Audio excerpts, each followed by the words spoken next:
The moment Claire Whitmore whispered the words, the entire room seemed to shrink around her. It was late in the evening on the top floor of a glass tower in Chicago, the city lights glowing like scattered stars beneath the office windows.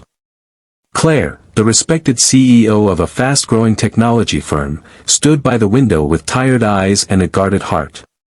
Her voice was barely louder than the hum of the air conditioner when she admitted something she had hidden for years. She murmured that she was simply too old for dating, too busy for love, and far too late to start over. She believed no one had heard her quiet confession. But someone had. Before we dive deeper into this emotional story, take a moment to support the channel. If you believe in kindness, second chances, and stories that remind us that love can appear when we least expect it, please like this video, share it with someone who needs a little hope today, leave a comment, and subscribe so you don't miss more stories like this. Claire Whitmore had spent nearly 2 decades building her company from a tiny rented office into a respected technology firm. At 47, she was admired by investors and feared by competitors. Her employees saw her as sharp, composed, and nearly unbreakable. But behind the polished leadership was a quiet loneliness she rarely acknowledged. Years earlier she had chosen career over relationships, telling herself there would always be time later. Later, however, had arrived faster than she expected. Promotions came. Awards came. Yet dinners became quiet and weekends felt longer every year.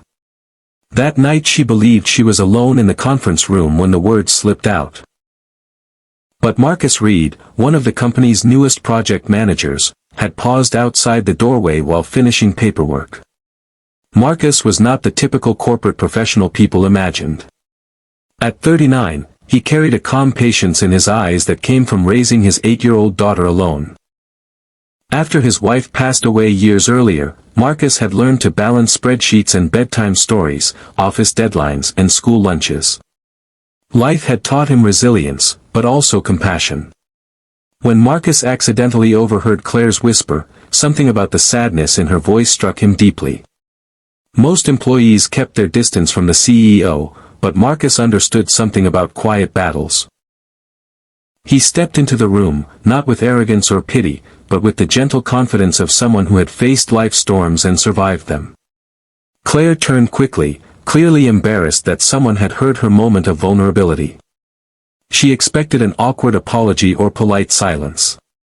Instead, Marcus offered a calm response that surprised her more than anything she had heard in years.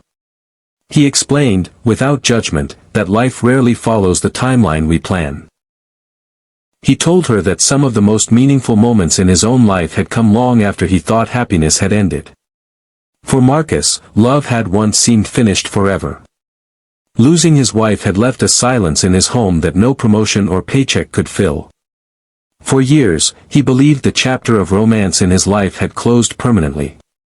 Yet raising his daughter Sophie slowly taught him something unexpected. Children have a strange way of reopening the doors adults believe are locked. Her laughter, her endless questions, and her belief that tomorrow could always be brighter had changed him. Marcus had realized that being older didn't mean being finished with life. Sometimes it meant understanding it better. Claire listened quietly, something rare for a woman accustomed to giving orders rather than hearing personal truths. Marcus's calm honesty didn't feel like advice or criticism. It felt real. He spoke about the strength it takes to start again, about how courage often looks like simply allowing yourself to hope. Over the next few weeks, something subtle began to change inside the glass walls of that office building.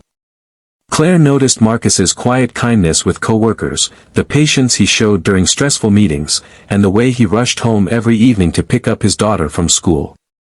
She found herself wondering what it must feel like to be part of a life filled with those simple, meaningful moments. One afternoon she saw Marcus in the lobby, kneeling beside Sophie as the little girl excitedly showed him a drawing from school. The picture showed 3 figures holding hands under a bright sun. Claire noticed Marcus smiling in a way that no corporate achievement had ever produced. It was the kind of smile that came from love, not success. That moment lingered with Claire for days. She realized something powerful. She had built an extraordinary company, but she had forgotten to build a life outside it.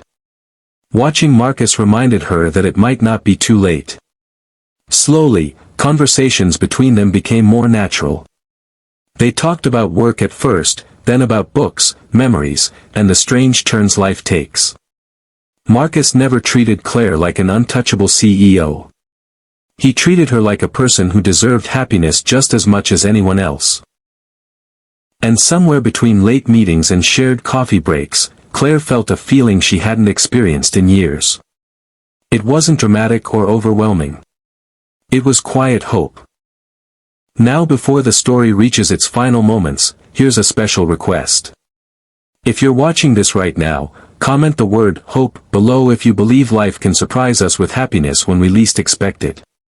Months later, Claire stood once again by the same window where she had whispered those painful words about being too old for dating. But this time the city lights didn't feel lonely.